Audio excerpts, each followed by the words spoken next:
Hi students. അപ്പോൾ ഇനി നമ്മൾ എടുക്കാൻ പോകുന്നൊരു ടോപ്പിക്കാണ് ഈ ഒരു ചാപ്റ്ററിൻ്റെ അവസാന ഭാഗത്തേക്ക് എടുത്തുകൊണ്ടിരിക്കുകയാണ്. കോസ്റ്റ് കംപ്ലീറ്റ് ആയിട്ട് കഴിഞ്ഞു. ആ ഒരൊറ്റ വീഡിയോയിൽ കോസ്റ്റ് റിലേറ്റഡ് ആയ എല്ലാ കാര്യങ്ങളും പറഞ്ഞിട്ടുണ്ട്. ഇനി പ്രൊഡക്ഷനും അതേപോലെ തന്നെ റവന്യൂ ആണ് നമുക്ക് ഇനി ഈ ചാപ്റ്ററിൽ പെൻഡിങ് ഉള്ളത്. അപ്പോൾ ഈ പ്രൊഡക്ഷനിൽ വളരെ ഇമ്പോർട്ടൻ്റ് ആയിട്ട് പഠിക്കേണ്ട കുറച്ച് കാര്യങ്ങൾ മാത്രം നോക്കിയാൽ മതി. എന്താണ് പ്രൊഡക്ഷൻ എന്തായാലും ഒന്ന് മനസ്സിലാക്കി വയ്ക്കുക. പ്രൊഡക്ഷൻ എന്ന് പറഞ്ഞാൽ എന്താണ്? ഒരു ഇൻപുട്ടിനെ നമ്മൾ ഔട്ട്പുട്ടാക്കി മാറ്റുക അല്ലേ, അത് കൺവേർട്ട് ചെയ്യണം. നമ്മുടെ കയ്യിൽ കുറേ സാധനങ്ങളും പണിക്കാരും ഒക്കെ ഉണ്ട്. അതൊക്കെ ഉപയോഗിച്ച് എന്തെങ്കിലും ഒരു ഫിനിഷ്ഡ് ഗുഡ്സ് ആക്കി മാറ്റലാണല്ലോ അതിൻ്റെ പ്രൊഡക്ഷൻ എന്ന് പറയുന്നത്. All things which a firm buys and employs to produce a particular product are known as input. അതായത് എന്തിനാണ് ഇൻപുട്ട് എന്ന് പറയുന്നത്? ഒരു പ്രൊഡക്റ്റ് ആക്കാൻ വേണ്ടിയിട്ട്, അല്ലെങ്കിൽ പ്രൊഡക്റ്റ് ആക്കി മാറ്റാൻ വേണ്ടിയിട്ട് ഒരു ഫേം എന്തൊക്കെ സാധനങ്ങളാണോ വാങ്ങിക്കുന്നത് അതിനാണ് ഇൻപുട്ട് എന്ന് പറയുന്നത്. ഇനി goods and services produced are known as output. ഈ ഇൻപുട്ട് യൂസ് ചെയ്തുകൊണ്ട് ചില പ്രോസസ്സിലൂടെ മാറി അതൊരു ഫിനിഷ്ഡ് പ്രോഡക്റ്റ് ആക്കി മാറുമ്പോൾ അതിനെയാണ് എന്ത് പറയുന്നത്? ഔട്ട്പുട്ട് എന്ന് പറയുന്നത്. അപ്പോൾ പ്രൊഡക്ഷൻ എന്ന് പറഞ്ഞാൽ എന്താണ്? Activity that creates or add utility and value. അതായത് എന്തെങ്കിലും ഒരു വാല്യൂവോ യൂട്ടിലിറ്റിയോ ആഡ് ചെയ്തുകൊണ്ട് ഉണ്ടാക്കുന്ന ഒരു ക്രിയേഷനെ തന്നെയാണ് പ്രൊഡക്ഷൻ എന്ന് പറയുന്നത്. അത് മനസ്സിലാക്കി വെക്കുക. പ്രൊഡക്ഷൻ ഒരു 3 മാർക്സിന് വേണമെങ്കിൽ ചോദിക്കാം, അത്രയേ ഉള്ളൂ. Production is the process of transforming tangible and intangible input in to goods or service. വളരെ നല്ലൊരു പോയിന്റ് ആയിട്ട് ഇവിടെ കൊടുത്തിട്ടുണ്ട്. പ്രൊഡക്ഷൻ എന്ന് പറഞ്ഞാൽ എന്താ? നമ്മുടെ കയ്യിൽ കാണുന്നതും കാണാത്തതുമായിട്ടുള്ള കുറേ ഇൻപുട്ടുകളുണ്ട്. അതിനെയൊക്കെ നല്ലൊരു ഗുഡ്സും സർവീസും ആക്കി കൺവേർട്ട് ചെയ്യുന്ന, ട്രാൻസ്ഫോം ചെയ്യുന്ന ഒരു പ്രോസസ്സിനെയാണ് പ്രൊഡക്ഷൻ എന്ന് പറയുന്നത്. അപ്പോൾ എന്താണ് ഈ കാണുന്നതും കാണാത്തതും? കാണുന്ന ഇൻപുട്ട് പറഞ്ഞാൽ നമ്മൾ മെറ്റീരിയൽ വാങ്ങും, നമുക്ക് ലാൻഡ് ഉണ്ട്, ലേബർ ഉണ്ട്, ക്യാപിറ്റൽ ഉണ്ട്. പക്ഷേ ഇൻടാൻജിബിൾ ആയിട്ട് പറയുമ്പോൾ നമുക്ക് കുറേ ഐഡിയാസ് വേണം, കുറേ ഇൻഫർമേഷൻ വേണം, നോളേജ് വേണം. ഇത് നമുക്ക് കാണിക്കാൻ പറ്റില്ലല്ലോ. അപ്പോൾ ഇത് രണ്ടും കൂടി ചേരുമ്പോൾ ഇൻപുട്ടുകളായി. ഇതിനെ ട്രാൻസ്ഫോം ചെയ്തിട്ട് ഗുഡ്സ് ആക്കി മാറ്റുമ്പോൾ അത് ഔട്ട്പുട്ടായി. ആ പ്രോസസ്സ് തന്നെയാണ് പ്രൊഡക്ഷൻ. അപ്പോൾ ഇൻപുട്ടിനെയാണ് എന്ത് പറയുന്നത്? ഫാക്ടേഴ്സ് ഓഫ് പ്രൊഡക്ഷൻ എന്ന് പറയുന്നത്. ഒരു പ്രൊഡക്ഷൻ നടക്കണമെങ്കിൽ എന്തൊക്കെ ഫാക്ടേഴ്സ് വേണോ അതിനെ തന്നെയാണ് ഇൻപുട്ടുകൾ എന്ന് പറയുന്നത്. പ്രൊഡക്ഷൻ എന്ന് പറഞ്ഞു കഴിഞ്ഞാൽ it is the process of producing goods and services by combining various factors of production. പല ഫാക്ടേഴ്സ് ഓഫ് പ്രൊഡക്ഷനെ കമ്പൈൻ ചെയ്തുകൊണ്ട് ഒരു ഗുഡ്സോ സർവീസോ പ്രൊഡ്യൂസ് ചെയ്യുന്ന ആ പ്രോസസ്സിനെ തന്നെയാണ് പ്രൊഡക്ഷൻ എന്ന് പറയുന്നത്. It means producing goods and services. അപ്പോൾ പ്രൊഡക്ഷൻ എന്ന് ചോദിച്ചാൽ ഞാൻ ഈ അടയാളപ്പെടുത്തിയ പോയിന്റുകളെല്ലാം നിങ്ങൾ പഠിച്ച് എഴുതേണ്ട കാര്യങ്ങളാണ്. അത്രയേ ഉള്ളൂ അവിടെ. ഇനി നമുക്ക് ചോദ്യം വരുന്നത് എന്താ വെച്ചാൽ, എന്താണ് പ്രൊഡക്ഷൻ ഫംഗ്ഷൻ? അതൊന്ന് നോട്ട് ചെയ്ത് വെക്കാം. പ്രൊഡക്ഷൻ ഫംഗ്ഷൻ എന്ന് പറഞ്ഞാൽ എന്താ? അതൊരു ഫങ്ഷണൽ റിലേഷൻഷിപ്പ് ആണ് കാണിക്കുന്നത്. ഏത് തമ്മിൽ? ഫിസിക്കൽ ഇൻപുട്ടും ഫിസിക്കൽ ഔട്ട്പുട്ടും തമ്മിലുള്ള ഒരു ഫങ്ഷണൽ റിലേഷൻഷിപ്പ് കാണിക്കുന്നതിനെയാണ് എന്ത് പറയുക? പ്രൊഡക്ഷൻ ഫംഗ്ഷൻ എന്ന് പറയുന്നത്. അല്ലെങ്കിൽ ടെക്നോളജിക്കൽ റിലേഷൻ, ഇൻപുട്ടും ഔട്ട്പുട്ടും തമ്മിലുള്ള ടെക്നോളജിക്കൽ റിലേഷനെ നമുക്ക് എന്ത് പറയാം? പ്രൊഡക്ഷൻ ഫംഗ്ഷൻ എന്ന് പറയാം. കാരണം പ്രൊഡക്ഷൻ നടത്തുക എന്ന് പറയുമ്പോൾ അവിടെ തീർച്ചയായിട്ടും ടെക്നോളജി യൂസ് ചെയ്യുന്നുണ്ടല്ലോ. അപ്പോൾ ആ ടെക്നോളജി ചേഞ്ച് ചെയ്യുന്നതനുസരിച്ച് ആ പ്രൊഡക്ഷൻ ഫംഗ്ഷനും വാരി ചെയ്തുകൊണ്ടിരിക്കും. ടെക്നോളജി ഒന്നുകൂടി നല്ലത് ഇമ്പ്രൂവ് ചെയ്ത് വന്നു കഴിഞ്ഞാൽ പുതിയ പ്രൊഡക്ഷൻ ഫംഗ്ഷൻ ആയിരിക്കും ഉണ്ടായിരിക്കുക. അത്രയേ ഉള്ളൂ. എന്ത് പ്രൊഡ്യൂസ് ചെയ്യുമ്പോഴും അവിടെ നമ്മൾ ടെക്നോളജി യൂസ് ചെയ്യുന്നുണ്ട്. അപ്പോൾ ടെക്നോളജി മാറുന്നതനുസരിച്ച് പ്രൊഡക്ഷനും മാറുന്നുള്ളതാണ്. അപ്പോൾ ജസ്റ്റ് ഇതൊന്ന് പഠിച്ചു വയ്ക്കുക എന്ന് മാത്രമേ ഉള്ളൂ. അപ്പോൾ Q equal to function of LKT ഇങ്ങനെ കുറേ ഡോട്ട് ഇട്ട് എന്ന് പറയുന്നുണ്ട്. Q പറയുന്നത് നമ്മൾ പ്രൊഡക്ഷൻ നടത്തുക പറയുന്നത് ഔട്ട്പുട്ട് ആണല്ലോ. ഔട്ട്പുട്ട് ഉണ്ടാക്കിയെടുക്കാൻ എന്തൊക്കെ ഫാക്ടർ ഓഫ് പ്രൊഡക്ഷൻ വേണം? ലാൻഡ് വേണം. K എന്ന് പറയുന്നത്, L എന്ന് പറയുന്നത് ലേബർ ആണ്, K എന്ന് പറയുന്നത് ക്യാപിറ്റൽ ആണ്, T എന്ന് പറയുന്നത് ടെക്നോളജി ആണ്. അങ്ങനെ അതർ ഇൻപുട്സും കൂടി അതിൽ വരുന്നു എന്നുള്ളതാണ് അവിടെ കാണിക്കുന്നത്. അപ്പോൾ ഇത്രയേ ഉള്ളൂ. പ്രൊഡക്ഷൻ ഫംഗ്ഷൻ ഒന്ന് മനസ്സിലാക്കി വെച്ചാൽ മാത്രം മതി. ഇനി അപ്പോൾ പ്രൊഡക്ഷൻ എന്താണെന്ന് പഠിച്ചു വയ്ക്കുക, പ്രൊഡക്ഷൻ ഫംഗ്ഷൻ എന്താ പഠിച്ചു വയ്ക്കുക. ഇനി വേറൊരു കാര്യത്തിനെ കുറിച്ചും ഇപ്പം നിങ്ങൾ നോക്കണ്ട. ഈ ഒരു പോയിന്റ് ഒന്നും വേണ്ട. ഇനി വേണ്ട പോയിന്റ് ഒരു 3 മാർക്സ് ക്വസ്റ്റ്യനിൽ ചോദിക്കാം. What is laws of returns to scale? എന്താണ് laws of returns to scale എന്ന് പറയുന്നത്? അതായത് ലോങ് പീരീഡിലേക്ക് പോവുകയാണെങ്കിൽ ഔട്ട്പുട്ടൊക്കെ നമുക്ക് ഇങ്ങനെ ഇൻക്രീസ് ചെയ്യണം. പക്ഷേ ഔട്ട്പുട്ട് ഇൻക്രീസ് ചെയ്യുക എന്ന് പറഞ്ഞാൽ നമ്മൾ ഏതും ഇൻക്രീസ് ചെയ്യേണ്ടി വരും. നമ്മുടെ ഇൻപുട്ടും ഇൻക്രീസ് ചെയ്യേണ്ടി വരും. കാരണം 5000 മെറ്റീരിയൽ, 5000 രൂപയുടെ ലേബർ, 5000 രൂപയുടെ ക്യാപിറ്റലൊക്കെ വെച്ചിട്ട് നമ്മൾ 10000 യൂണിറ്റ് ഉണ്ടാക്കിയിട്ടുണ്ടാവും. പക്ഷേ കുറേ കാലം കഴിയുമ്പോൾ ഈ 10000 യൂണിറ്റ് കൊണ്ട് മതിയാവുമോ? അപ്പോൾ നമ്മൾ അവിടെ ഔട്ട്പുട്ടൊക്കെ 10000 പോയിട്ട് 1,00,000 ആക്കിയാൽ മാറ്റേണ്ടി വരും. 1,00,000 ആക്കി മാറ്റണമെന്നുണ്ടെങ്കിൽ ഓട്ടോമാറ്റിക് നമ്മുടെ ഇൻപുട്ടുകളൊക്കെ കൂട്ടണ്ടേ? അപ്പോൾ ഇതിൽ പ്രത്യേകിച്ച് പറയുന്ന കാര്യം എന്താ വെച്ചാൽ, not with proportion between the factors of production but with scale of production. അതായത് ഇൻപുട്ട് കൂട്ടുന്നതുകൊണ്ട് മാത്രമാണ് എന്തിനാണ് ഔട്ട്പുട്ടും കൂട്ടാൻ പറ്റുന്നത്. അതിൻ്റെ അർത്ഥം ഇൻപുട്ടിൽ പ്രൊപ്പോർഷനേറ്റ് ചേഞ്ച് വരുന്നു എന്ന് മാത്രമല്ല, സ്കെയിൽ ഓഫ് പ്രൊഡക്ഷൻ മാറി. 10,000 യൂണിറ്റ് ഉണ്ടാക്കുന്നതാണ് ഒരു സ്കെയിൽ എന്ന് പറയുന്നത്. അടുത്തത് അത് 1,00,000 ആയിട്ട് മാറുമ്പോൾ എന്താ, ആ പ്രൊഡക്ഷൻ സ്കെയിലും അവിടെ മാറിയില്ലേ. ഇതിനെ തന്നെയാണ് എന്ത് പറയുന്നത്, laws of returns to scale എന്ന് പറയുന്നത്. ഫേം അതിൻ്റെ ബോത്ത് ഫാക്ടേഴ്സിനെയും ഇൻക്രീസ് ചെയ്യണം അവിടെ ചെയ്യുന്നത് എന്നുള്ളതാണ് പറഞ്ഞിരിക്കുന്നത്. ഓക്കെ, അപ്പോൾ relationship between changes in output and proportionate change in all factors of production. Factors of production എന്തൊക്കെയാണോ അതിലെല്ലാം ചേഞ്ചസ് വരുത്തുക. പ്രൊപ്പോർഷനേറ്റ് കൂട്ടുമ്പം ഓട്ടോമാറ്റിക്കായിട്ട് അതിൻ്റെ ഔട്ട്പുട്ടും കൂടും. അവ തമ്മിലുള്ള ആ റിലേഷൻഷിപ്പിനെയാണ് എന്ത് പറയുന്നത്, റിട്ടേൺസ് ടു സ്കെയിൽ എന്ന് പറയാം. അപ്പോൾ ഇത് 3 മാർക്സിന് ചോദിക്കാം. അതേപോലെ അസംഷനും അത് മാത്രം ഇവിടെ പഠിച്ചാൽ മതി. അസംഷൻ എന്ന് പറഞ്ഞാൽ എല്ലാ ഇൻപുട്ട് ഫാക്ടറും വേരിയബിൾ ആണ്. അതേപോലെ അവിടെ ടെക്നോളജിക്കൽ ചേഞ്ച് ഒന്നും വരുന്നില്ല. പെർഫെക്റ്റ് കോമ്പറ്റീഷനിലാണ് മുന്നോട്ട് പോകുന്നത്. ക്വാണ്ടിറ്റീസ് ഒക്കെ കൃത്യമായിട്ട് ഔട്ട്പുട്ട് എല്ലാം മെഷർ ചെയ്യുന്നുണ്ട്. പിന്നെ വർക്കറൊക്കെ കൃത്യമായിട്ട് കൊടുക്കുന്ന ടൂളും ഇംപ്ലിമെൻറ്റ് യൂസ് ചെയ്ത് വർക്ക് ചെയ്യുന്നുണ്ട് എന്നുള്ളൊരു അസംഷനിലാണ് ഈ laws of return to scale. അപ്പോൾ ഇവിടെ നമ്മൾ ജസ്റ്റ് ഇതൊന്ന് മനസ്സിലാക്കി വെക്കുക. അപ്പോൾ പ്രൊഡക്ഷനും പ്രൊഡക്ഷൻ ഫംഗ്ഷനും ഒന്ന് മനസ്സിലാക്കുക. റിട്ടേൺസ് ടു സ്കെയിലും അതിൻ്റെ അസംഷൻ ഒന്ന് നോക്കി വയ്ക്കുക. അപ്പോൾ പ്രൊഡക്ഷനുമായി ബന്ധപ്പെട്ട് അത്ര മാത്രം ഒന്ന് നോക്കിയാൽ അത്, വേറെ സമയമൊന്നും കളയണ്ട, അത് മതി. ഇനി നമുക്ക് റവന്യൂ എന്ന് പറയുന്ന ഒരു കൺസെപ്റ്റിലേക്ക് പോവാം. അവിടെ നമ്മൾ നോട്ട് ചെയ്യേണ്ട പോയിന്റ് എന്താണ് റവന്യൂ. റവന്യൂ ഉണ്ടാവുന്ന എപ്പോഴാണ് ഒരു ബിസിനസ്സിൽ, സെയിൽസ് നടക്കുമ്പോഴാണ് അല്ലേ. നമ്മൾ ഉണ്ടാക്കി വെച്ച സാധനമൊക്കെ വിൽക്കാതിരുന്നു കഴിഞ്ഞാൽ നമുക്ക് റവന്യൂ ഉണ്ടാവുമോ? അപ്പോൾ നമ്മൾ ഉണ്ടാക്കുന്നതെല്ലാം എന്തുണ്ടായിക്കൊണ്ടിരിക്കണം, സെയിൽ ചെയ്ത് പോയിക്കൊണ്ടേയിരിക്കണം. അതെന്നാണ് നമുക്ക് വരുമാനം കിട്ടുന്നത്. അതിനെ തന്നെ റവന്യൂ എന്ന് പറയുന്നത്. അപ്പോൾ നമുക്ക് എളുപ്പത്തിൽ എന്ത് പറയാം, സെയിൽസ് റെസീറ്റ് ഉണ്ടെങ്കിൽ അതിനെ റവന്യൂ എന്ന് പറയുന്നത്. Amount of income which firm receives by the sale of its output. ഇങ്ങനെ ഉണ്ടാക്കിയെടുക്കുന്ന ഔട്ട്പുട്ടിനൊക്കെ വിറ്റ് പൈസയാക്കുമ്പം അതെന്തായി, അത് റവന്യൂ ആയി. അത്രയേ ഉള്ളൂ റവന്യൂ എന്ന് പറഞ്ഞാൽ. അല്ലെങ്കിൽ ഈസി ആയിട്ട് പറയാം, selling a commodity whatever money a firm receive. ഒരു സാധനം വിൽക്കുന്നതിൻ്റെ ഭാഗമായിട്ട് എന്ത് രൂപയാണോ ഒരു ഫേമിലേക്ക് വരുന്നത് അതിന് റവന്യൂ എന്ന് പറയാം. വളരെ ഈസി ആയിട്ട് നമുക്ക് പറയാവുന്ന കാര്യങ്ങളാണ് അല്ലേ. അപ്പോൾ അത് ഒന്ന് നോട്ട് ചെയ്ത് വെക്കുക. Nature of revenue. അപ്പോൾ റവന്യൂവിൻ്റെ പ്രത്യേകത എന്തൊക്കെയായിരിക്കും, പൈസ അല്ലേ ഇങ്ങോട്ട് വരുന്നത്.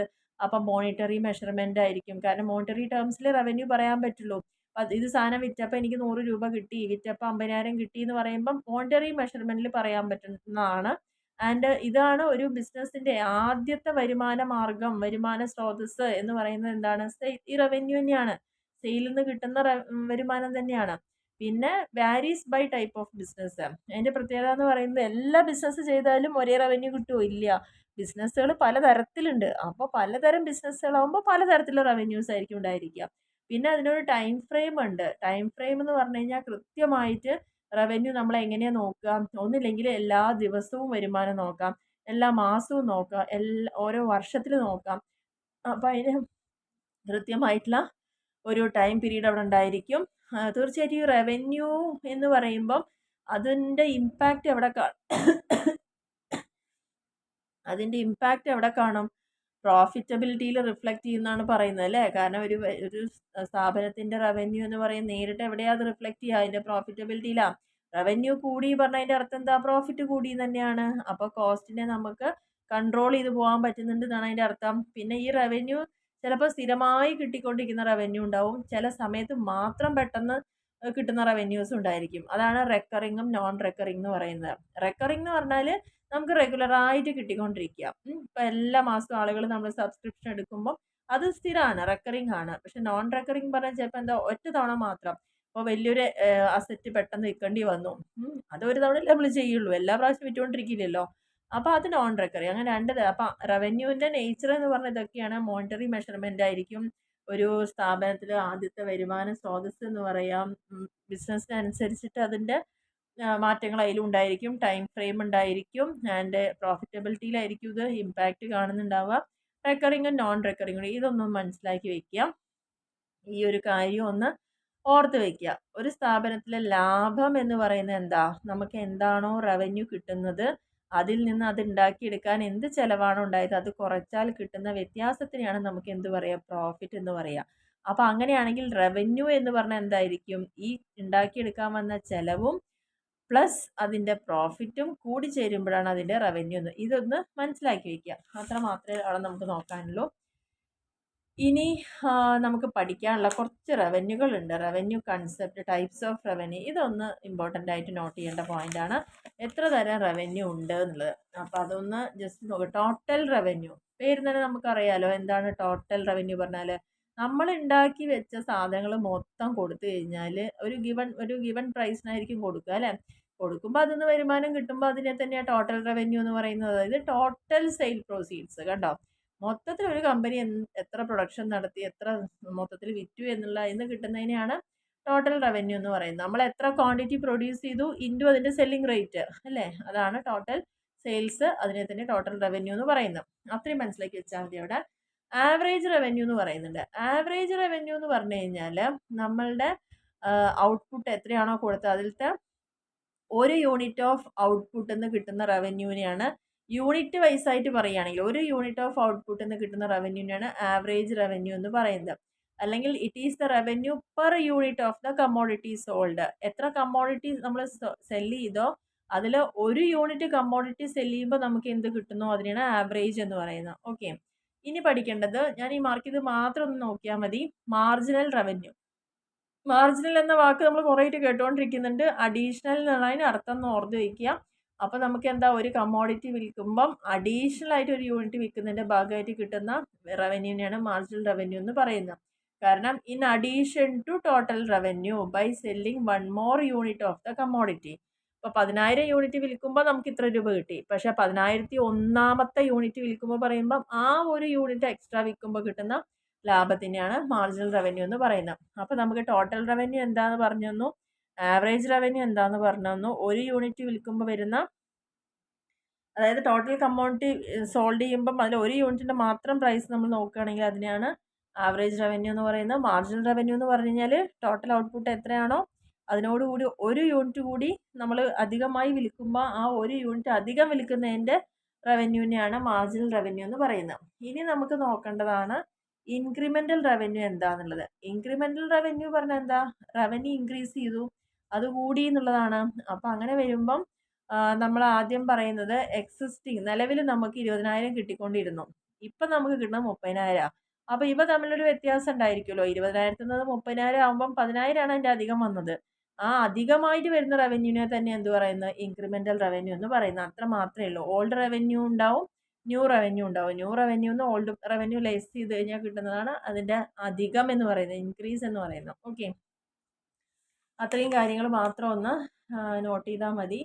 ഈ ഒരു റവന്യൂവുമായി ബന്ധപ്പെട്ട് നിങ്ങൾ ഇത്ര കാര്യം മാത്രം. അപ്പോൾ പ്രൊഡക്ഷനും റവന്യൂ ഈ ഒരു ടോപ്പിക്ക് ഞാൻ പറഞ്ഞത് മാത്രം പഠിച്ചാൽ മതി. ബാക്കി ഗ്രാഫിലേക്കോ ബാക്കിയുള്ള ഡിസ്കഷനിലേക്കോ ഒന്നും പോകേണ്ട ആവശ്യമില്ല. ജസ്റ്റ് പ്രൊഡക്ഷൻ എന്താ പഠിക്കുക, പ്രൊഡക്ഷൻ ഫംഗ്ഷൻ എന്താ പഠിക്കുക, റവന്യൂ എന്താണെന്ന് പഠിക്കുക. റവന്യൂവിൻ്റെ നേച്ചർ 6 മാർക്കിന് ചോദിക്കുക. കാരണം 6 പോയിന്റ് വരുന്നുണ്ടല്ലോ, അപ്പോൾ അതിനൊരു സാധ്യത ഉണ്ട്. അപ്പോൾ നേച്ചർ ചോദിക്കാം. പിന്നെ ജസ്റ്റ് ചിലപ്പോൾ ചോദിക്കാം വാട്ട് ഈസ് മാർജിനൽ റവന്യൂ, അല്ലെങ്കിൽ വാട്ട് ഈസ് ആവറേജ്, അങ്ങനെ ഒരു ചോദ്യം. അല്ലെങ്കിൽ വാട്ട് ഈസ് ഇൻക്രിമെൻ്റൽ റവന്യൂ, അങ്ങനെ വേണമെങ്കിൽ ഒരു 3 മാർക്സിന് വരാം എന്നുള്ള. പക്ഷെ അത് സാധ്യത കുറവാണ്.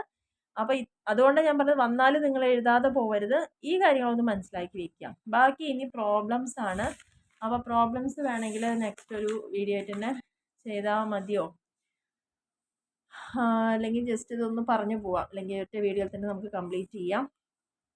ഇതെന്തായാലും ഒന്ന് പഠിച്ചു വയ്ക്കുക. കാരണം നിങ്ങളുടെ ഈ ടെക്സ്റ്റിൻ്റെ ബാക്കിൽ കുറച്ച് ക്വസ്റ്റ്യൻസ് ആയിട്ട് തന്നെ കാണുന്നുണ്ട്, ഉണ്ടോ, കുറച്ച് ക്വസ്റ്റ്യൻ ആയിട്ട് കാണുന്നുണ്ട്. അപ്പോൾ ഇതെന്ന് ഞാൻ വിചാരിക്കുന്നത് ചിലപ്പോൾ ഒരു 3 മാർക്കിന് TRO ARO MRO കാണാൻ സാധ്യത ഉണ്ട് അവിടെ ചോദ്യം വരാനുള്ളത്. അതുകൊണ്ട് ഇതൊന്ന് വൃത്തിയായിട്ട് പഠിച്ചു വെച്ചോളൂ. ഞാൻ കൃത്യമായിട്ട് പറഞ്ഞു തരാം, ശ്രദ്ധിക്കുക. നമ്മളോട് ചോദിച്ചിരിക്കുന്നത് ARO MRO കാണാനാണ്, ആവറേജ് റവന്യൂ മാർജിനൽ റവന്യൂ കാണാനാണ് പറഞ്ഞിരിക്കുന്നത്. അതിനുവേണ്ടി നമുക്ക് ക്വസ്റ്റ്യനിൽ എന്തൊക്കെ തന്നിട്ടുണ്ട്, ഒരു യൂണിറ്റ് സോൾവ് ചെയ്യുമ്പോൾ അതിൽ നിന്ന് കിട്ടുന്ന റവന്യൂ എത്ര, 8 രൂപയാണ്. 2 യൂണിറ്റ് വിൽക്കുമ്പോൾ 14 രൂപ. അങ്ങനെ ഓരോ യൂണിറ്റ് വിൽക്കുമ്പോൾ കിട്ടുന്ന രൂപയാണ് ഇവിടെ തന്നിരിക്കുന്നത്. അപ്പോൾ ഇതിൽ നിന്ന് എങ്ങനെയാണ് നമ്മൾ ARO MRO കണ്ടുപിടിക്കുന്നത് നോക്കാം. കൃത്യമായിട്ട് മനസ്സിലാക്കുക. ഹെഡിങ് കൊടുക്കുക, യൂണിറ്റ് സോൾഡ്. എത്ര യൂണിറ്റ് വരെ ഉണ്ട്, 6 യൂണിറ്റ് വരെ. ഓരോ യൂണിറ്റ് കൊടുക്കുമ്പോൾ കിട്ടുന്ന റവന്യൂ നമുക്ക് തന്നിട്ടുണ്ട്. ഇത് രണ്ടും ക്വസ്റ്റ്യനിൽ തന്നിട്ടുണ്ട്. ഇതിൽ നിന്ന് ആവറേജ് റവന്യൂ കാണുന്നത് എങ്ങനെയാണെന്നാ. ആവറേജ് കാണുക പറഞ്ഞാൽ എത്രയാണോ നമുക്ക് റവന്യൂ കിട്ടിയത് അത് ബൈ യൂണിറ്റ് ഡിവൈഡ് ചെയ്ത് കഴിഞ്ഞാലാണ് ആവറേജ് കിട്ടുക. ഓക്കെ, അപ്പോൾ ആദ്യത്തെ പറഞ്ഞാൽ 8/1 ആണ്. അപ്പോൾ 8 കിട്ടി. അപ്പോൾ ആവറേജ് റവന്യൂ എന്ന് പറഞ്ഞാൽ എന്താണ്? ടോട്ടൽ റവന്യൂ എത്രയാണോ അതിൽ നിന്ന് എത്ര യൂണിറ്റ് ആണോ സെയിൽ ചെയ്തത് അത് ഡിവൈഡ് ചെയ്ത് കഴിഞ്ഞാൽ കിട്ടുന്നതാണ്. ഇവിടെ 14/2 ചെയ്യുക, അപ്പോൾ 7. 18/3 ചെയ്യുക, 6. അപ്പോൾ ഇങ്ങനെ ഡിവൈഡ് ചെയ്ത് കിട്ടുന്നതാണ് AR എന്ന് പറയുന്നത്. MR എന്ന് പറഞ്ഞു കഴിഞ്ഞാൽ ഇവിടെ നമ്മൾ ചെയ്യുന്നത് ആദ്യം 8 അല്ലേ വരുന്നത്. അപ്പോൾ ടോട്ടൽ റവന്യൂ നോക്കണ്ട, 8ൽ നിന്ന് 0 തന്നെ, വേറെ ഒന്നും നമുക്ക് മൈനസ് ചെയ്യാനില്ല. അപ്പോൾ 0 മൈനസ് ചെയ്യുമ്പോൾ 8 എന്ന് കിട്ടി. അടുത്തത് ടോട്ടൽ റവന്യൂ 14ആയി. 14ൽ നിന്ന് 8 മൈനസ് ചെയ്യുക, അപ്പോൾ നമുക്ക് 6 എന്ന് കിട്ടി. പിന്നെ തൊട്ട് താഴെയുള്ള 18ൽ നിന്ന് 14, അങ്ങനെ താഴെ നിന്ന് മുകളിലേക്ക് മൈനസ് ഇങ്ങനെ ചെയ്യാം. 18 മൈനസ് 14, 20 മൈനസ് 18, 20 മൈനസ് 20, 18 മൈനസ് 20. അപ്പോൾ ഇത്രയേ ഉള്ളൂ. ഇത് എല്ലാവരും പഠിച്ച് മനസ്സിലാക്കി മാർക്ക് സ്കോർ ചെയ്തോളാം. 3 മാർക്കിന് സാധ്യതയുള്ളൊരു ക്വസ്റ്റ്യൻ ആണ്. അപ്പോൾ ഇതിൽ നമ്മൾ ചെയ്യേണ്ട കാര്യം മനസ്സിലാക്കേണ്ട, ടോട്ടൽ റവന്യൂവിനെ അതിൻ്റെ ക്വാണ്ടിറ്റി കൊണ്ട് ഡിവൈഡ് ചെയ്താൽ കിട്ടുന്നതാണ് ആവറേജ് റവന്യൂ. മാർജിനൽ റവന്യൂ എന്ന് പറഞ്ഞാൽ ടോട്ടൽ റവന്യൂവിൻ്റെ ഡിഫറൻസുകളാണ്. താഴെ താഴെ താഴെ എഴുതിണ്ടാവും, അത് തമ്മിൽ ഡിഫറൻസ് എടുക്കാം. അപ്പോൾ ഇത് കിട്ടിയില്ലേ? ഇനി അടുത്തൊരു ക്വസ്റ്റ്യൻ നമുക്ക് നോക്കാം. ഇതിൽ ടോട്ടൽ റവന്യൂ ARും കണ്ടുപിടിക്കാനാണ് പറഞ്ഞിരിക്കുന്നത്. Total revenue, average revenue. അപ്പോൾ ഇതിന് MR മാത്രമാണ് തന്നിരിക്കുന്നത്. അപ്പോൾ നമ്മൾ എന്ത് ചെയ്യുക? എത്ര യൂണിറ്റ് ഉണ്ടെന്ന് എഴുതുക. തന്നത് ആദ്യം എഴുതുക. MR ആണ് ഇവിടെ തന്നിരിക്കുന്നത്. ഇതിൽ നിന്ന് ടോട്ടൽ റവന്യൂ എങ്ങനെയാണ് കണ്ടുപിടിക്കുക? ടോട്ടൽ റവന്യൂ എന്ന് പറഞ്ഞു കഴിഞ്ഞാൽ ഇവിടെ നമ്മൾ മൈനസ് ചെയ്തിട്ടാണ് MR കണ്ടുപിടിച്ചത്. അത് നമ്മൾ ആലോചിക്കുക. അപ്പോൾ ഇവിടെ നമുക്കാണെങ്കിൽ എന്ത് ചെയ്യുക? തിരിച്ച് ചെയ്താൽ മതി. ഇതെല്ലാം കൂട്ടി കൂട്ടി പോയി കഴിഞ്ഞാൽ ടോട്ടൽ റവന്യൂ ആയി അല്ലേ? ആദ്യത്തെ 12 അതുപോലെ തന്നെ എഴുതുക. പിന്നെ എഴുതുമ്പം 12 8 കൂടി കൂട്ടിയിട്ട് ഇവിടെ നമ്മൾ മൈനസ് ചെയ്തു, ഇവിടെ നമ്മൾ തിരിച്ച് എന്ത് ചെയ്തു? ടോട്ടൽ റവന്യൂ ആണ് കൂട്ടി. ആ വ്യത്യാസമേ വരുന്നുള്ളൂ. അപ്പോൾ ടോട്ടൽ റവന്യൂ കാണണമെങ്കിൽ ഇത് തമ്മിൽ മാർജിനൽ റവന്യൂ തമ്മിൽ ആഡ് ചെയ്ത് പോയാൽ മതി. ആവറേജ് റവന്യൂ കാണണമെങ്കിൽ എന്ത് ചെയ്താൽ മതി? അപ്പോൾ നമ്മൾ ആവറേജ് റവന്യൂ കാണണമെങ്കിൽ ടോട്ടൽ റവന്യൂ ഇപ്പോൾ കിട്ടിയിട്ടുണ്ടല്ലോ, അതിൽ ക്വാണ്ടിറ്റി സോൾഡ് നമുക്കറിയാലോ. അപ്പോൾ അതുകൊണ്ട് തന്നെ നേരത്തെ ചെയ്ത പോലെ തന്നെ AR കാണാൻ ക്വാണ്ടിറ്റി കിട്ടിയ റവന്യൂ ബൈ ക്വാണ്ടിറ്റി സോൾഡ് ചെയ്തു. ഇപ്പോൾ നമുക്ക് ഇതിനുള്ള മാർഗം കിട്ടിയല്ലോ, TR കണ്ടുപിടിച്ചല്ലോ. അതുകൊണ്ട് AR നമുക്ക് എളുപ്പത്തിൽ കണ്ടുപിടിക്കാം. അപ്പോൾ ഇത്ര മാത്രം ഓർക്കുക. TR തന്നിട്ട് യൂണിറ്റ് സോൾഡ് തന്നാൽ ഡിവൈഡ് ചെയ്തുകൊണ്ട് AR കണ്ടുപിടിക്കുക. MR എന്ന് പറഞ്ഞു കഴിഞ്ഞാൽ ടോട്ടൽ റവന്യൂവിൻ്റെ ഡിഫറൻസുകൾ എടുത്ത് പോവുക. ഇനി MR തന്നിട്ട് TR കാണണമെങ്കിൽ MRകൾ തമ്മിൽ കൂട്ടിപ്പോയാൽ TR കിട്ടും. അപ്പോൾ AR എന്ന് പറയുന്നത് എന്താണ്? AR automatically quantity by unit sold തന്നെയാണ്. അപ്പോൾ ഇത് ക്ലിയർ ആയില്ലേ? ഇനി TRും MR കണ്ടുപിടിക്കാൻ പറഞ്ഞിട്ടുണ്ട്. AR ആണ്. അപ്പോൾ ഇത് ഓരോ ടൈപ്പ് ക്വസ്റ്റ്യൻ ആണ് കേട്ടോ. അതുകൊണ്ടാണ് ഞാൻ അത് ഓരോന്നായി പറഞ്ഞു തരുന്നത്. ആദ്യത്തെ കേസിൽ നമുക്ക് ARും MRും കാണാൻ പറഞ്ഞു. രണ്ടാമത്തേൽ ARും TRും കാണാൻ പറഞ്ഞു. മൂന്നാമത്തേൽ നമ്മളോട് കാണാൻ പറഞ്ഞ TRും MRും ആണ്. ഓക്കെ. അപ്പോൾ യൂണിറ്റ് സോൾഡ് തന്നിട്ടുണ്ട്, ARും തന്നിട്ടുണ്ട്, ആവറേജ് റവന്യൂ തന്നിട്ടുണ്ട്.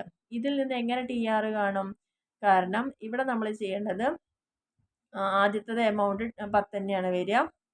രണ്ടാമത്തത് എന്ന് പറയുന്നത്, അപ്പോൾ ഇതിൽ നമ്മൾ TR കാണുന്ന സമയത്ത് ടോട്ടൽ റവന്യൂ കാണുക പറഞ്ഞാൽ ആവറേജ് എങ്ങനെയാണ് കണ്ടിട്ടുണ്ടായിരുന്നത്? ക്വാണ്ടിറ്റിയിൽ നിന്ന് അതിൻ്റെ യൂണിറ്റ് കൊണ്ട് ഡിവൈഡ് ചെയ്തിട്ടാണ് കണ്ടുപിടിച്ചത് അല്ലേ? TR എത്രയാണോ ഉണ്ടായിരുന്നത് അതിൽ നിന്നാണ് നമ്മൾ അതിൻ്റെ ക്വാണ്ടിറ്റി കൊണ്ട് ഡിവൈഡ് ചെയ്യുമ്പോൾ AR കണ്ടുപിടിച്ചത്. അപ്പോൾ ഇവിടെ നേരെ തിരിച്ച് ചെയ്യുക. ഡിവൈഡ് ചെയ്തതിന് ഇവിടെ എന്ത് ചെയ്യുക? ഇൻറ്റു ചെയ്യുക. 1 × 10 10 ടോട്ടൽ റവന്യൂ ആയി. 2 × 9 18, 3 × 8 24, 4 × 7 28. അങ്ങനെ ഇൻറ്റു ചെയ്തിട്ട് ടോട്ടൽ റവന്യൂ കണ്ടുപിടിക്കുക. ടോട്ടൽ റവന്യൂ കിട്ടിക്കഴിഞ്ഞാൽ പിന്നെ മാർജിനൽ റവന്യൂ എളുപ്പമല്ലേ? കാരണം ആ ഡിഫറൻസുകൾ ആദ്യത്തെ 10 അങ്ങനെ എഴുതി, പിന്നെ 18ൽ നിന്ന് 10 കുറയ്ക്കുമ്പോൾ 8, 24ൽ നിന്ന് 18 കുറയ്ക്കുമ്പോൾ 6, അങ്ങനെ കുറച്ച് എഴുതാം. അപ്പോൾ ഇവ തമ്മിലുള്ള ഒരു റിലേഷൻ ഓർത്ത് വയ്ക്കുക. എങ്ങനെയൊക്കെയാണ്? അപ്പോൾ ഈ ഒരു പ്രോബ്ലം ഓർത്ത് വെച്ചാലും മതി എങ്ങനെയൊക്കെയാണ് കണ്ടുപിടിച്ചത് എന്നുള്ളത്. പിന്നെ നമുക്ക് നോക്കാനുള്ളത് അടുത്തൊരു പ്രോബ്ലം കൂടി ഇവിടെ തന്നിട്ടുണ്ട്. ഔട്ട്പുട്ട് 4 ഉണ്ട്. AR ചിലതിൻ്റെ തന്നിട്ടുണ്ട്, MR ചിലതിൻ്റെ തന്നിട്ടുണ്ട്, TR ചിലതിൻ്റെ തന്നിട്ടുണ്ട്. അപ്പോൾ നമ്മൾ ഇല്ലാത്ത ഭാഗത്തൊക്കെ ഫില്ല് ചെയ്യാനാണ് പറഞ്ഞിരിക്കുന്നത്. അപ്പോൾ അങ്ങനെയാണെന്ന് വെച്ചാൽ നമ്മൾ ഈ പഠിച്ചത് പ്രകാരം നമുക്ക് ആദ്യം എന്ത് ചെയ്യുക? 4 ഔട്ട്പുട്ട് എഴുതി വയ്ക്കുക. പിന്നെ AR തന്നത് 11 മാത്രമല്ലേ തന്നിട്ടുള്ളൂ. അപ്പോൾ അത് അവിടെ ഇരിക്കട്ടെ. ബാലൻസ് അങ്ങനെ ഓരോ ഹെഡിങ്ങിൻ്റെ താഴെയും നമ്മളത് തന്നത് മാത്രം എഴുതി വയ്ക്കുക. അപ്പം നമ്മൾ എങ്ങനെയാണ് അത് കണ്ടുപിടിക്കുക എന്നുള്ളതാണ്. കണ്ടുപിടിക്കാൻ നമുക്ക് എന്തെങ്കിലും ഒരു സൂത്രം അവിടെ തന്നിട്ടുണ്ടാവും. കാരണം ഇപ്പോൾ ഒന്നാമത്തെ നോക്കൂ, ഒന്നാമത്തേൽ നമുക്ക് ആകെ തന്നിരിക്കുന്നത് MR മാത്രം തന്നിട്ടുണ്ട്. MR മാത്രം തരിക പറഞ്ഞാൽ TRN - TRN-1 ആണ്. അപ്പോൾ അവിടെ നമ്മൾ MR 15 ആകുമ്പോൾ തീർച്ചയായിട്ടും ARും എന്തായിരിക്കും? 15 ആയിരിക്കും. MRും TRും 15 ആയിരിക്കും. ഓക്കെ. അത് 3 അപ്പോൾ നമുക്കിവിടെ കിട്ടിയില്ലേ? ആദ്യത്തെ എപ്പോഴും ഒരേപോലെ ആയിരിക്കും ഉണ്ടായിരിക്കാം. രണ്ടാമത്തേലേക്ക് വരുമ്പോൾ ഇനി നമുക്ക് രണ്ടാമത്തേൽ ആകെ അറിയുന്നത് 26 മാത്രമേ അറിയുന്നുള്ളൂ. MR ക്വസ്റ്റ്യനിൽ ആകെ നമുക്ക് രണ്ടാമത്തെ TR മാത്രമാണ് ഇവിടെ തന്നിരിക്കുന്നത്. അപ്പോൾ രണ്ടാമത്തെ വാല്യൂ TR 26 ഇവിടെ കൊടുക്കുക. 26 എന്ന് പറയുമ്പം അവിടെ നമ്മൾ എങ്ങനെയാണ് ചെയ്യാറുള്ളത്? ഇവ തമ്മിൽ ഉള്ള അത് കൂട്ടിയിട്ടാണല്ലോ വരുന്നത്. അപ്പോൾ 15 + 11 ആയിരിക്കും ഇവിടെ നമ്മൾ 26 എന്ന് പറയുന്നത്. അപ്പോൾ നമുക്ക് MR ഇവിടെ 11 ആണെന്ന് കിട്ടിയിട്ടുണ്ട്. ഓക്കെ, ഇവിടെ MR 11 കിട്ടിയെന്ന് പറഞ്ഞു കഴിഞ്ഞാൽ ഇപ്പം നമുക്ക് അവിടെ എന്താ ചെയ്യാൻ പറ്റുക? അപ്പോൾ ഇവിടെ നമുക്കിപ്പം TRഉം MRഉം കിട്ടിയ സ്ഥിതിക്ക് ഇത് കണ്ടുപിടിക്കേണ്ട സാധനമാണ്. അപ്പോൾ എങ്ങനെ നമ്മൾ ചെയ്യുക? AR കണ്ടുപിടിക്കാൻ എന്താ ചെയ്യുക? ടോട്ടൽ ക്വാണ്ടിറ്റി അല്ലെങ്കിൽ ടോട്ടൽ ആയിട്ടുള്ള റവന്യൂ ഡിവൈഡഡ് ബൈ അതിൻ്റെ ക്വാണ്ടിറ്റി ആണ് അല്ലേ? അപ്പോൾ 26/2 അതിൻ്റെ ക്വാണ്ടിറ്റി ചെയ്യുമ്പോൾ നമുക്ക് 13 എന്ന് AR കിട്ടി. അപ്പോൾ രണ്ടാമത്തെ കോളം കഴിഞ്ഞു. മൂന്നാമത്തെ വർഷത്തിൽ നമുക്ക് ആകെ തന്നിരിക്കുന്ന ഏത് മാത്രം? AR മാത്രമാണ് തന്നിരിക്കുന്നത് അല്ലേ? AR മാത്രം തരിക എന്ന് പറയുമ്പം അത് നമുക്ക് എന്ത് ചെയ്താൽ മതി? 3 × 11 33 ക്വാണ്ടിറ്റി കിട്ടും. പിന്നെ നമുക്ക് MR കാണണമെന്നുണ്ടെങ്കിൽ MR എങ്ങനെയാണ് കാണുക? ടോട്ടലിൻ്റെ ഡിഫറൻസുകളല്ലേ.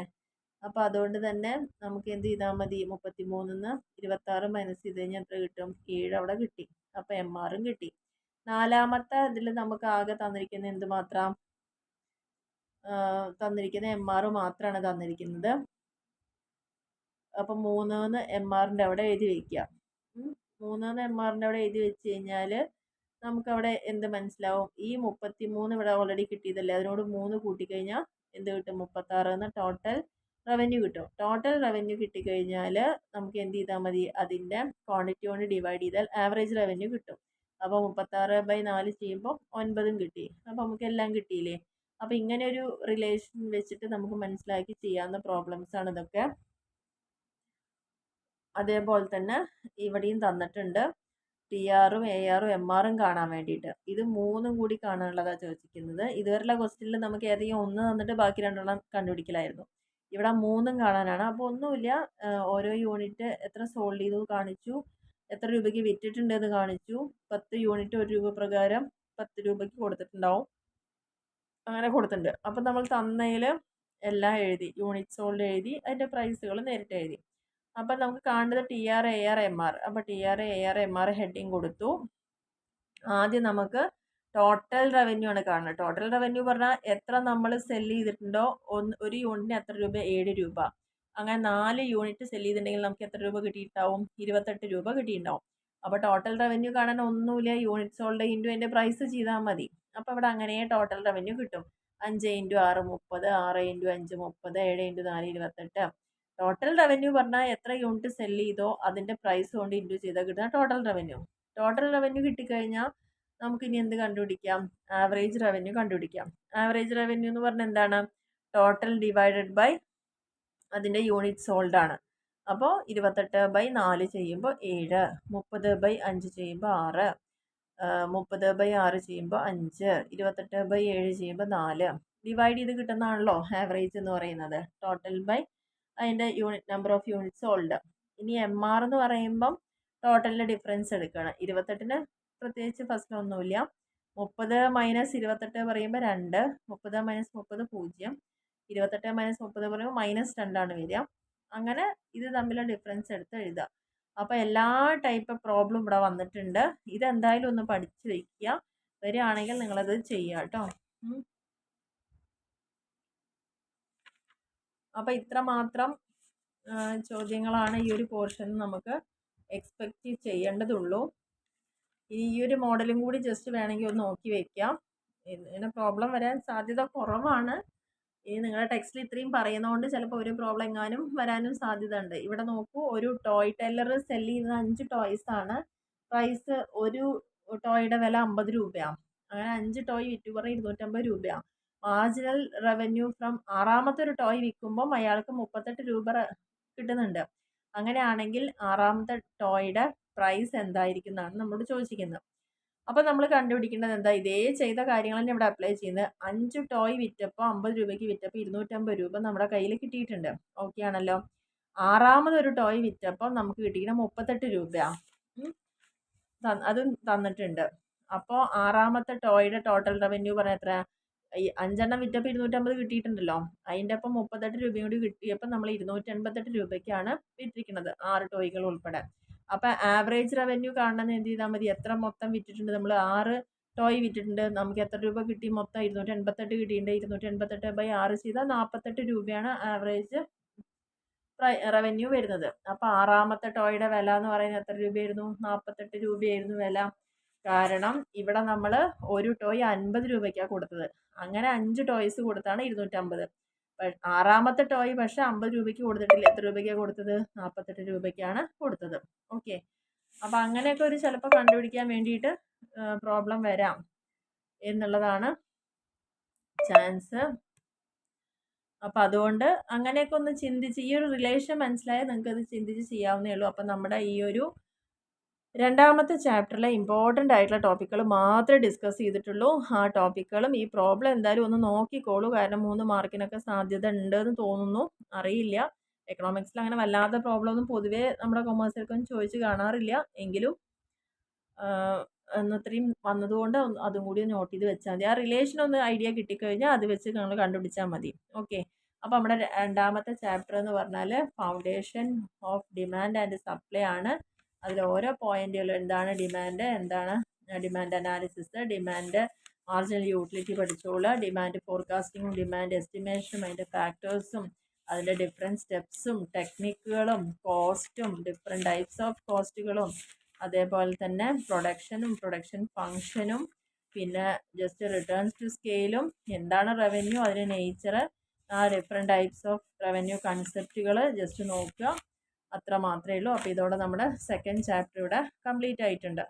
എല്ലാവർക്കും ഹെൽപ്ഫുൾ ആയിട്ടുണ്ടാവുമെന്ന് വിചാരിക്കണം. കുറച്ച് ഫാസ്റ്റാണ് പോകുന്നത്. നിങ്ങളുടെ എക്സാമിന് വേണ്ടിയുള്ള മാത്രം പോയിന്റുകൾ ഇവിടെ എക്സ്പ്ലെയിൻ ചെയ്തിട്ടുള്ളൂ. അതുകൊണ്ട് ഞാനിവിടെ എക്സ്പ്ലെയിൻ ചെയ്ത എല്ലാ പോയിന്റുകളും നിങ്ങൾ നിർബന്ധമായിട്ടും പഠിച്ചു പോകേണ്ട പോയിന്റുകളാണ്. ഓക്കെ, അപ്പോൾ എന്തായാലും വീഡിയോ കണ്ട് ഇഷ്ടപ്പെടുകയാണെങ്കിൽ തിരിച്ചൊന്ന് കമൻറ്റ് ചെയ്യാനൊന്നും മറക്കരുത്, ലൈക്ക് ചെയ്യാനൊക്കെ. ഒരുപാട് പേര് എന്നോട് റിക്വസ്റ്റ് ചെയ്താണ് എക്കണോമിക്സിൻ്റെ വീഡിയോ ഇടുമെന്നുള്ളത്. പക്ഷേ വീഡിയോ മാത്രം വാച്ച് ചെയ്ത് പോവുകയാണ്, നിങ്ങളുടെ ഭാഗത്തുനിന്ന് ഒരു റെസ്പോൺസും ഇല്ല. അതുകൊണ്ട് വീഡിയോ കാണുന്ന സമയത്ത് തന്നെ ഇഷ്ടപ്പെടുകയാണെന്ന് വെച്ചാൽ ഒന്ന് ലൈക്ക് ചെയ്യാൻ മറന്നു പോകരുത്, കമൻറ്റ് ചെയ്യാനും മറക്കരുത്. Okay, thank you. നിങ്ങളുടെ ഫ്രണ്ട്സിലേക്കൊക്കെ ഒന്ന് മാക്സിമം ഷെയർ ചെയ്ത് കൊടുക്കുക, സപ്പോർട്ട് ചെയ്യുക. Okay, thank you.